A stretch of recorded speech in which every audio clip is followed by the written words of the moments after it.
Certo. O meu nome é Salvo Jacob Beretta e eu vou falar sobre o condensado dipolar e interação na Shell. É, do condensado de Bose-Einstein com interação dipolar na Shell. É, bom, o condensado de Bose-Einstein ele foi inicialmente previsto por Einstein usando os cálculos estatísticos de Satyendra Nath Bose. O objetivo desse projeto é estudar o condensado considerando interação dipolar magnética com harmônico ou anarmônico descolocado.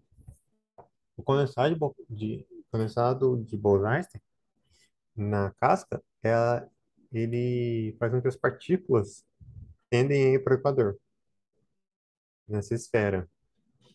E o objetivo desse trabalho é adicionar o momento angular nesse tipo de condensado polar.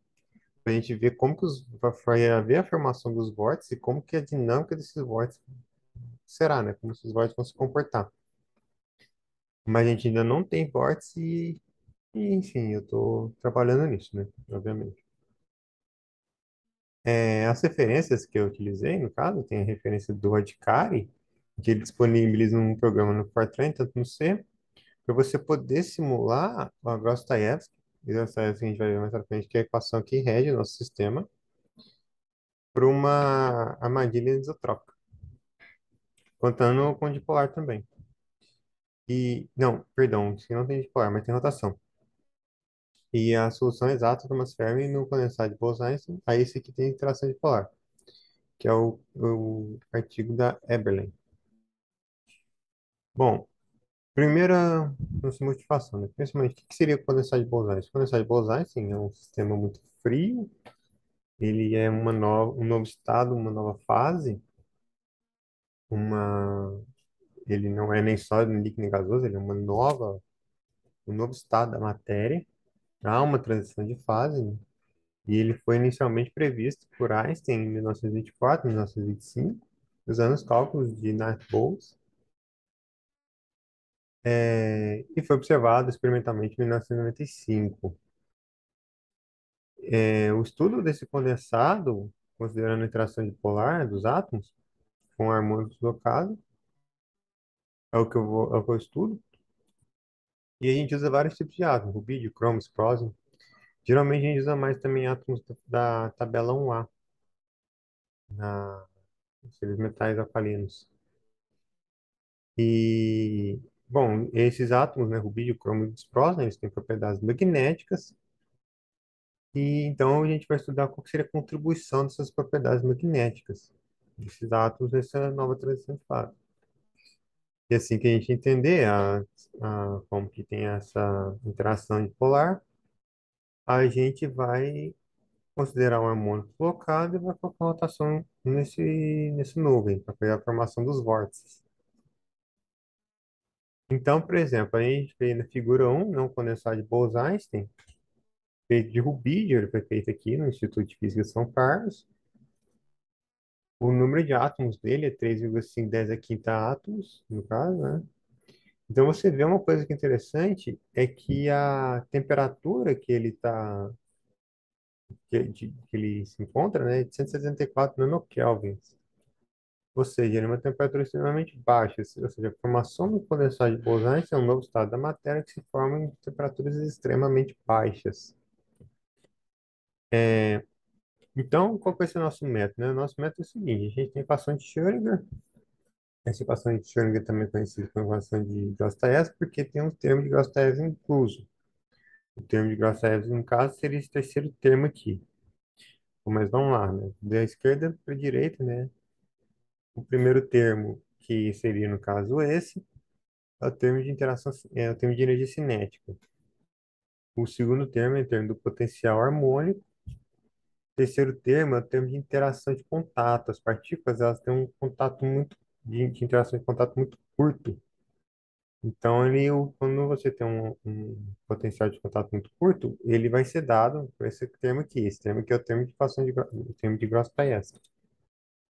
O quarto termo seria o termo da interação de dipolo. Interação de dipolo não é interação de curto alcance, é interação de longo alcance. Então, isso aí vai ser igual ao nosso potencial químico. Então, assim, a gente vê que essa equação ela engloba todos os potenciais de meu interesse, né? O harmônico de interação e o dipolar magnético. Só está faltando, né, o termo de rotação. Seria mais um termo de rotação, que seria o termo de rotação atribuído ao vórtice. Mas termo de rotação você pode colocar na função de onda inicial.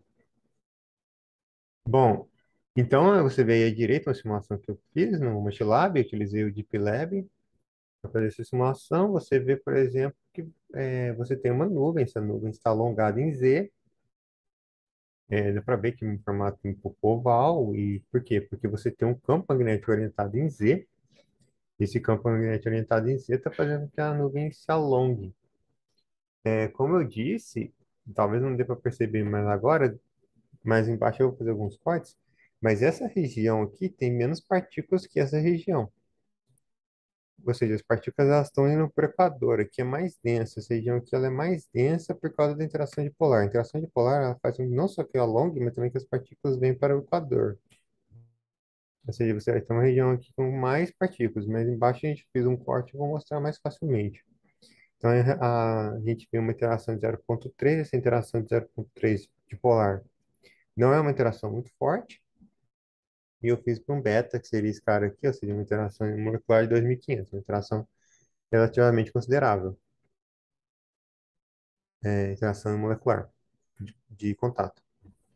Então, por exemplo, aqui a gente vê outra simulação. Aqui nessa simulação eu não coloquei a interação dipolar, mas eu coloquei rotação. Então, ó, como você vê que tem esse ovo aqui dentro, isso aqui na verdade seria um vácuo, porque o nosso harmônico é deslocado. O nosso harmônico não é esse aqui, essa simulação. Esse aqui é o saldo harmônico R quadrado. Nosso é R menos R zero ao quadrado, ou seja, existe um deslocamento do oscilador harmônico aqui no centro, por isso que gerou esse vácuo aqui no centro. Então, quando a gente pega essa nuvem e rotaciona ela, só que no caso eu tirei a interação dipolar, a gente vê a formação de vórtices, esses caras que são os vórtices, e eles estão indo para o centro e gerando uma depressão de densidade no centro. Então, a nuvem ela está rotacionando. No caso, por exemplo, eu fiz um corte em X e Y de uma nuvem bem deslocada a uma forte e uma interação D igual a 0,55. Interação de polar D igual a 0,55 é uma interação bastante considerável, bastante forte. Então, a gente vê, por exemplo, num corte em X e em Z, que as partículas em X elas estão mais concentradas, ou seja, a minha densidade em X é muito maior do que em Z. Ou seja, as minhas partículas estão indo para o Equador. Aqui no caso, aqui minhas partículas estão indo para o Equador aqui também, ó. Aqui tem menos partículas do que aqui. É um novo comportamento também que a gente observa devido à interação dipolar. Então, meus resultados, né? Quando a gente adiciona a interação dipolar numa bubble, numa casca, as partículas elas tendem para o Equador. Quando a interação dipolar, ela também faz a nuvem alongar em Z, né? Se o campo magnético é orientado em Z, e o oscilador harmônico deslocado e rotacionado produz vórtices que vão para o centro da nuvem e faz a densidade, e gera uma depressão de densidade no centro. No caso, seria esse cara aqui, ó. A gente vê uma considerável depressão de densidade no centro. Bom, agradecimentos, eu agradeço a CAPES, que ela financia a minha bolsa. E é isso aí. Muito obrigado a todos.